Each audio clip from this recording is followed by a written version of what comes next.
Hey guys, good morning, welcome back to my new blog. और आज है अभी सुबह का समय और अभी से मान के चलो 6 बजे हैं और इतनी तेज बारिश का मौसम हो रखा है।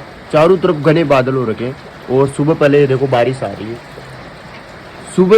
सुबह इतना जल्दी ही बारिश आ गई गाइस। देखो आप भी ना, अजीब सा लगता है, सुबह इतना जल्दी बारिश आ जाती है, पूरा मूड खराब हो जाता है मेरा। अब अभी मेरे को यहाँ से शॉप पे भी जाना है। आज थोड़ी पापा की तबीयत खराब है तो उनको इंजेक्शन भी लगवाना था मेरे को, क्योंकि यार अगर ज़्यादा तबीयत खराब हो जाती है तो फिर थोड़ी आउट ऑफ कंट्रोल हो जाती है। तो अभी उनको इंजेक्शन भी लगवाना था, लेकिन आज तो सुबह पहले बारिश आ गई। अभी तो मेरा नहाने का भी मूड नहीं हो रहा है कि मैं नहा के जाऊँ। अब मुझे अभी नहाना है, फिर यहाँ से नहा धो के फ्री होके खाना वगैरह खा के फिर धोने की तरफ चलेंगे, अपनी शॉप की तरफ विजिटिंग। जो और दिन की तरह जहाँ हम जाते थे आते थे और वहाँ का जो अलग ही माहौल है। और हमने जो गाइस गोदाम का सामान के लिए मैंने बोला था ना आपको, बिखरा पड़ा था, उसको थोड़ा थोड़ा हम सेट आउट भी कर रहे थे, लेकिन अभी फिर से डर लग रहा है। मैंने थोड़ा बहुत तो जमा दिया, लेकिन अभी फिर से डर लग रहा है, क्योंकि ये बारिश कल से वापस रुकने का नाम ही नहीं ले रही है। लाइफ ना बहुत स्ट्रगल करवाती है, सच में बहुत स्ट्रगल करवाती है।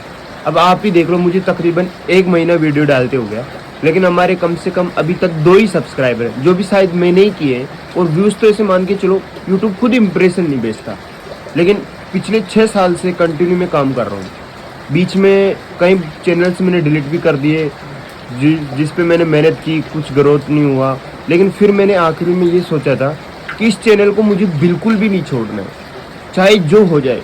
और इस पर भी मैंने सौरभ भाई की तरह डेली ब्लॉगिंग स्टार्ट की थी, क्योंकि कंसिस्टेंसी हम बनाए रखेंगे ना अगर लाइफ में, तो शायद हम आगे बढ़ेंगे।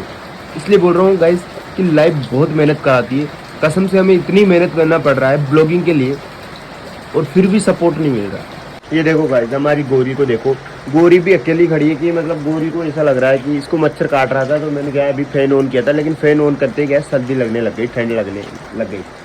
तो ये भी क्या है, मतलब मासूम सी खड़ी हो गई। जैसे ही बारिश आती है ये भी मासूम सी खड़ी हो जाती है। आपको तो पता ना कि फिर गीला गीला सा हो जाता है। और इनके लिए तो सबसे बड़ी दिक्कत है जानवरों के लिए, अगर इनको प्रॉपर अच्छे से हवा जगह नहीं मिले। और यहाँ पर हवा ऐसे तो टिन वगैरह है ऊपर इनके अच्छे से, और फैन भी लगा है, लेकिन अभी क्या है इतना ठंडा है कि सर्दी और लगेगी इसको अगर मैं फ़ैन चलाऊंगा तो दोनों ही दिक्कत है। अगर फ़ैन चलाते हैं तब भी दिक्कत है, और फ़ैन नहीं चाहते हैं तब भी इसके लिए दिक्कत है, क्योंकि कभी कभी क्या है मच्छर काटते। वैसे इतने मच्छर नहीं है, क्योंकि इसके पास में जस्ट मैं भी बैठा हूँ।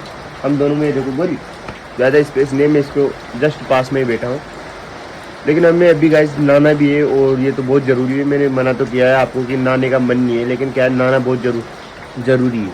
क्योंकि मैंने जब से सोप डाला है गाइस, पिछले 2 साल के अंदर मेरा एक भी दिन ऐसा नहीं गया हो कि मैंने बिना नहाए हुए सोप को खोला हो। कसम से एक भी दिन ऐसा नहीं गया। मैं हमेशा नहा कर ही अपनी दुकान को खोलता हूँ।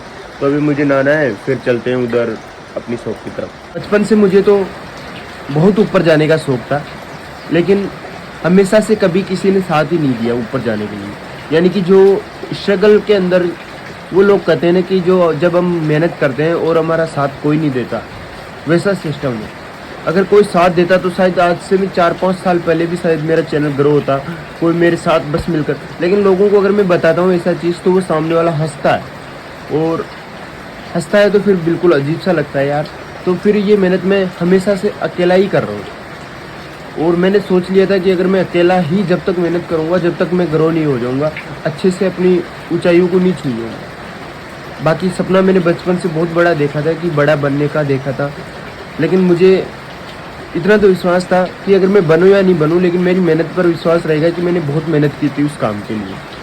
अपनी शॉप की तरफ है, तो आज तो मैं अभी नया भी नहीं हूँ, क्योंकि मैंने आपको बताया था कि पापा की तबीयत ठीक नहीं है 2 दिन से। तो यार पापा की तबीयत को दिखाना बहुत ज़रूरी है। तो अभी जाऊँगा वहाँ पे डॉक्टर के पास में, पापा की तबीयत वगैरह को दिखाऊंगा, क्योंकि पापा को दिखाना बहुत ज़रूरी है गाइस। मुझे खुद को 3 दिन से बुखार है, लेकिन मैं क्या है नॉर्मली दवाई टेबलेट लेके मेरे कम हो जाता है। मैंने किसी को बताया तक भी नहीं, मुझे इतना फ़र्क नहीं पड़ता कि मुझे क्या कुछ है। लेकिन क्या है, पापा जी के बिना तो ऐसे समझ लो कुछ भी नहीं है, क्योंकि हमारा सारा खर्चा वगैरह सब पापा जी संभालते हैं। तो उनका तो ऐसे मान लो, उनको जल्दी जितना जल्दी हो सके ना उतना जल्दी ट्रीटमेंट कराना जरूरी है गाइस। तो गाइस सुबह से बारिश भी आ रही है, और बारिश आ रही है तो मैंने सोचा कि आज ये गाड़ी लेके चलते हैं, क्योंकि गाड़ी लेके चलूंगा मैं वहाँ पे, तो थोड़ी पापा को भी क्या है बारिश वगैरह से हमें दिक्कत नहीं होगी, वरना मेरी भी तबीयत और ज़्यादा ख़राब हो जाएगी। तो गाड़ी में अभी मैं संतली साइड से जाएंगे, तो पापा को भी गाड़ी के अंदर ही लेके जा रहा हूँ मैं, और हम गाड़ी के अंदर ही जा रहे हैं संतली साइड से। तो गाड़ी तो इसलिए ज़रूरी है क्योंकि सुबह से बारिश आ रही है गाइस। तो मैं पापा जी को हॉस्पिटल छोड़ के आ गया, वो उनके मतलब बोतल वगैरह चढ़ा रहे हैं डॉक्टर वगैरह। तो क्या है, उनको क्या है, फीवर था 2 दिन से, तो डॉक्टर ने बोला कि हो जाएगी, कोई दिक्कत नहीं है, आराम से जाओ। तो मैंने क्या है, शॉप खोलने के लिए मैं शॉप पे आ गया कि ताकि मैं भी लेट नहीं हूँ, उसमें थोड़ा टाइम लगेगा। तो मैंने पापा जी को बोल दिया कि जब आप फ्री हो जाओ तो मेरे को कॉल कर देना, मैं गाड़ी लेके आपको लेने आ जाऊँगा, क्योंकि अगर बारिश के अंदर आएंगे तो फिर से बीमार हो जाएंगे, इसलिए मैं गाड़ी लेके वहाँ पे चला जाऊँगा उनको वापस लेने। तो मिलते हैं हम नेक्स्ट पेरिस व्लॉग के अंदर, तब तक के लिए सब्सक्राइब जरूर करें।